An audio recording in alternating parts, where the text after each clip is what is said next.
You can do whatever you want. You can go wherever you want. You're the host. They don't stop you. The opening monologue is very important. It kind of sets the tone for the show and lets the audience know who the host is. Ladies and gentlemen, Monologue has existed on Saturday Night Live since 1975. what a live show. Wow. It's such a great way to bridge the gap between the big star that's coming into the show and the show itself. It's a little palate cleanser and a amuse-bouche, if you will, to set off this spectacular show that you're about to go through. We've had Tina Fey, Jamie Dornan, we've had Riz Ahmed, Jack Whitehall. As a fellow Irish girl, getting to work with Nicola was an absolute dream come true. So stick around and enjoy this! Yeah! I've been part of the monologue team for every show so far. The way we work out the monologue idea is we meet the host on a Monday and we all have various pitches and see if there's a certain angle that they love. From there, we work out how we can expand on that, potentially bring in cameos or props or music or movement, and then we just build the script from those ideas. It's also like a great way for the cast and the writers to like bond with the star. Often when they come in, it's like, God, this is a very famous person. And then you get into a room with them and you ask them what they find funny, and then you're writing for them and you're having a laugh together. On the Friday, the host will read it up block in front of the studio, and that's the first time you get to see whether or not your jokes are as funny as you thouut they were in a room full of other writers. Sometimes they are, and sometimes they are not. So if you just do that, it's like give me your Oscar. And then you hastily rewrite it. We weren't sure about that one. It's fine.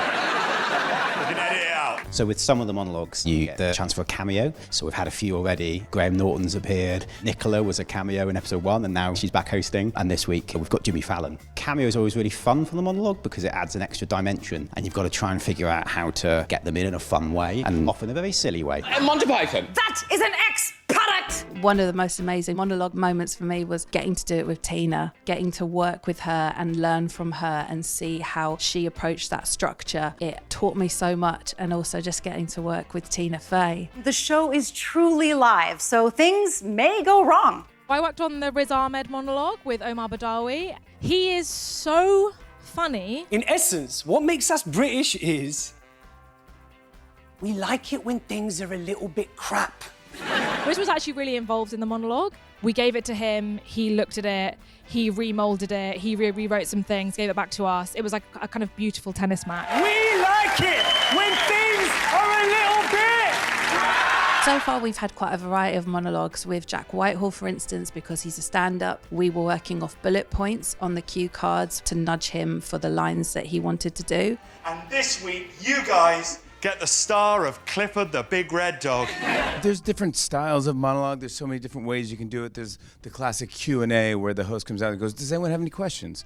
And then different people, writers, will stand up and ask questions, and they'll set up jokes, and it's really funny. I remember doing one, John Goodman was the host, and the musical guest was Tom Petty, and someone stood up, they go, any questions? And someone stood up, they go, yeah, John, is this a repeat? So I feel like I've seen this show before. But I promise you it's a new show.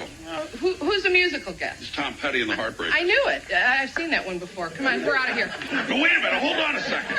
It was a clever way to take on that Q&A. This is not a rerun. Where's Jimmy? Jimmy, look, here's Jimmy Fallon. He's a new cast member. Jimmy? Good. Thanks, man. Thanks, man. Tell the folks about tonight's show. Oh, it's a great show. It's awesome. It's John Goodman and Tom Petty. Yeah, I remember when I was in 8th grade when it first ran. The other one to do is kind of what we're doing tonight, which is a walk around the actual studio and to see that it is live, and you walk through the crowd. Look at this man, you can rub this man's hair if you like.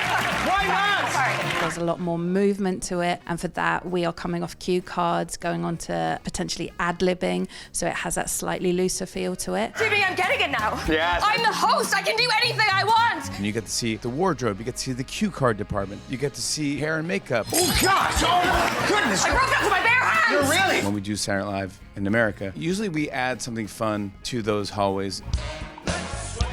You'll see like a Vegas showgirl. You'll see a man dressed as Abraham Lincoln sometimes. Things that aren't in the show at all. It's show business. So I think the one we're doing tonight, they just added a couple beef eater costumes. I don't know who your Abraham Lincoln is going to be, but it will be someone or something at one point at SNL UK. But look for those little Easter eggs in the back. It's quite a specific task, but yeah, I absolutely love working on monologue. It's such an exciting thing to be part of. It's brilliant to take something that has such rich tradition and then to be part of it and do something different. We literally cheer when someone drops their pint glass in the pub. That's the best of